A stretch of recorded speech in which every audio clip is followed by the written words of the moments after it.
So, yun, no, alam nyo ba, no, maniniwala kaya kayo na ang mundong ito ay nagiging hardin or garden or hardin ng kasamaan.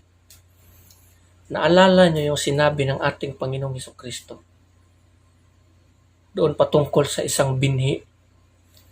Yung isang binhi na nahulog doon sa damuhan. No? Nahulog doon sa damuhan. Yung binhi na yon nabuhay at naging halaman dahil nga sa dami ng damo, yung binhi na nabuhay, nilamon ng damo at namatay. Yung damo, nagsimbolo yun sa mga tao sa mundong ito.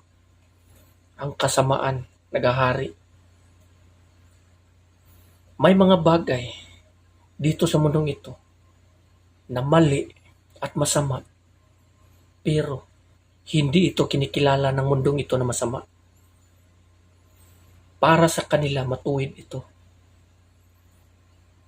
Ganito kasama ang isang tao. Kung ikaw, isang tao na mamumuhay sa salita ng Panginoon, kailangan mag-ingat ka. Kasi pag na-notice or nadidetect ng kaaway na ikaw ay sumusunod sa Panginoon, yan ang simula ng totoo mong laban. Magtataka ka ang pagkakaiba noong ikaw ay namumuhay pa sa hindi pa doon sa kalooban ng Panginoon. Ikumpara mo noong mga panahon na ikaw ay namumuhay pa sa mundong ito, makamundo, malayo ka pa sa Panginoon.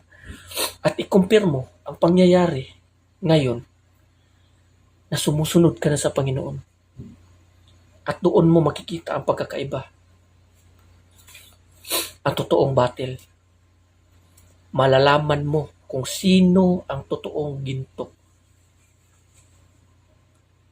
Malalaman mo kung sinong tao ang mananatili sa iyo. Parang yung pira. Kung ikaw ngayon mayaman ka, marami kang kaibigan, pag mawalan ka na ng mga kayamanan at naghihirap ka, malalaman mo kung sino ang totoo mong kaibigan sa mga oras sa kagipitan. Ganito rin yun. Malalaman mo, even your family, kahit yung pamilya mo, anak mo, asawa mo, hindi makakaintindi sa'yo. Dadaan ka sa pinakamahirap na sitwasyon. Lahat ng pagsubok, dadaan mo. Mawalan ka ng mga kaibigan. At itong lahat ng mga bagay na ito ay isa lamang itong preparasyon. Isang pagsubok na ikaw ay dapat magtiwala sa Kanya. Para kang lumalakad sa isang gubat na puno ng mga mababangis na mga hayop doon sa bawat gilid mo na nag-aabang at handa ka ng atakihin anytime. Dadaan ka sa mga pigati, sa kawalan. Sa kawalan. Minsan masasabi mo, bakit nangyayari ito sa akin? Sumusunod ako sa iyo, sumasampalataya ako sa iyo, nananalig ako sa iyo, sinusunod ko ang iyong kalooban, pero bakit? Bakit mo ako binigyan ng problema? Bakit mo ako inaatake? Ganyan ang kadalasang tanong ng bawat tao. It is because, or ito ay dahilan na ikaw ay nanotice ni Satanas. Sa oras na ang isang tao susunod sa Panginoon, isa yang sagabal kay Satanas. Bakit? Isa yang threat. Sagabal. Bakit ka nagiging sagabal? Tinik ka sa kanyang plano. Bakit? Kasi minsan, sa pamamagitan mo, maaari kang makahatak ng mga tao na namumuhay sa kadiliman upang dalhin ito sa liwanag. Yan ang isa sa dahilan kung bakit isa kang threat sa kanyang, tinik ka sa kanya. Kasi nga ayaw niya na may mawawala pa sa kanya, sa mga tao niya na hawak niya, na namumuhay doon sa kadiliman. Kaya atakihin ka niya ngayon. Minsan may mga taong uusig sa'yo, pagsalitaan ka ng masama, Tikihin ka. Ganyan ang treat. Pero huwag kang mag-alala, no? Kasi ang sabi ng ating Panginoon, basta manalig tayo sa Kanya, hindi niya tayo pababayaan. Nangyayari ito na mawalan ka na minsan naiisip mo. Parang ikaw na lang yung mag-isa, na mag-isa ka na lang, wala kang kaibigan, parang wala ka nang mapagkatiwalaan.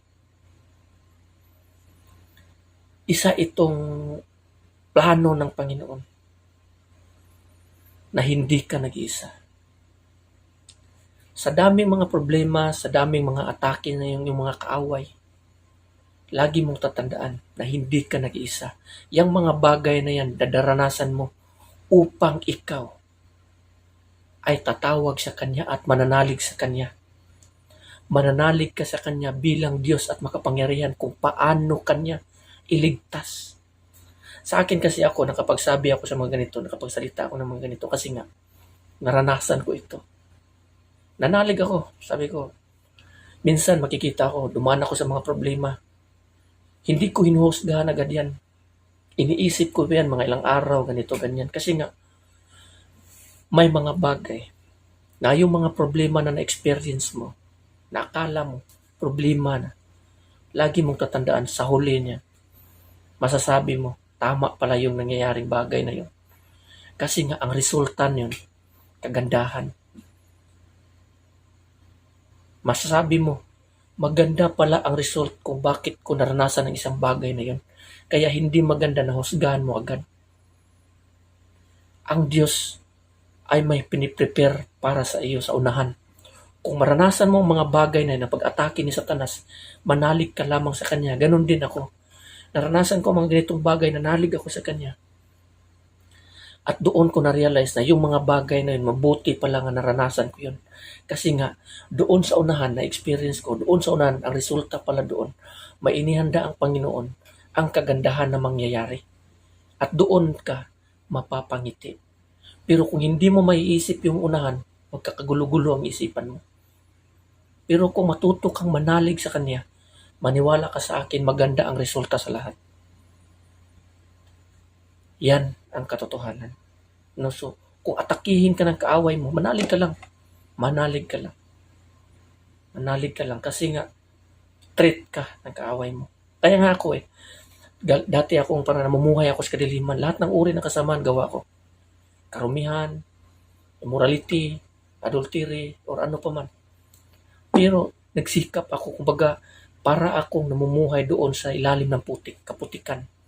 Ngunit nagsikap ako na makaalis doon at mamuhay sa Kanyang kalooban. At sabi ko sa sarili ko, pagsikapan ko na ipangaral ang Kanyang salita na kahit papaano, matawag ko yung ibang tao. Matawag ko yung ibang tao na namumuhay sa kadiliman. Di bali na may experience ko yung mga hirap.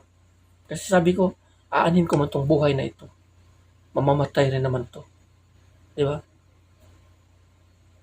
Mamamatay ito. Anin mo yung kayamanan na yan. May mga nag-o-offer sa akin na paano kayo maman, ganito, ganito. I don't think, di ako interesado. No? Nagtatrabaho lamang ako, sinuportahan ko lang yung pamilya ko.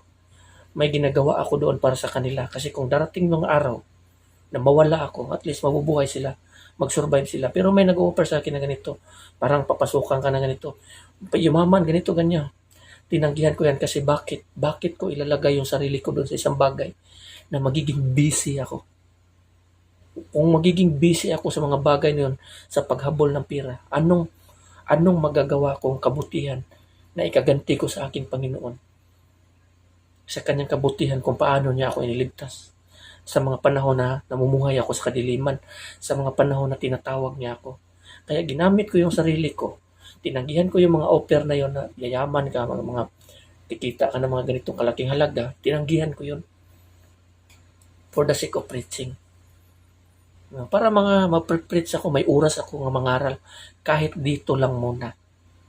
No? Kahit dito lang muna. Kung may makikinig man, manonood man dito sa akin, 10, 6, okay na yun. At least paano, ramdam ko rin ang kabutihan ng Panginoon na may nakikinig pa rin. No? So, God bless everyone. No? So, sana manalig pa rin tayo sa gitna ng pagiti. No? So,